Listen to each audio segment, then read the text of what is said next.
Zëvendës kryeministre Belinda Balluku në një postim në rrjetet sociale flet për takimin me fermerët e Fierit, ku tregon se skema kombëtare e bujqësisë këtë vit do të jetë 5.2 miliard që do të vendosen në dispozicion të fermerëve. Në postimin në rrjetet sociale, zëvendës kryeministre shkruan edhe për lidhjen që ka me fermerët e Fierit, e cila është më shumë se bashkëpunim, është respekt, besim dhe përgjegjësi ndaj atyre që prodhojnë dhe mbajnë gjallë ekonominë tonë. Këtë vit qeveria shqiptare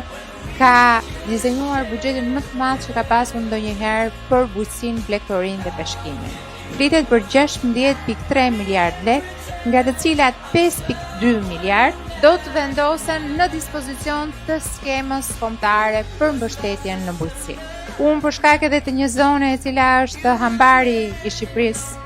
që është qarku i Fierit, kam arritur të kuptoj që skemat duhet jenë më efikase, duhet jenë më të goditura për sa i përket nevojave që sot ka fermeri apo edhe blegtori. Sot është dhe takimi i fundit për mbylljes në gjithë qarqet e Shqipërisë dhe ne bashkë me stafin e Ministrisë dhe AZBR-s do të përmbyllim të gjithë kërkesat dhe ankesat të cilat lidhen drejt për drejt me atë çfarë ju keni ngritur me emër mbi emër dhe ne ta vendosim në paketën e re financiare dhe në masat e reja të cilat do të jenë për pak ditë.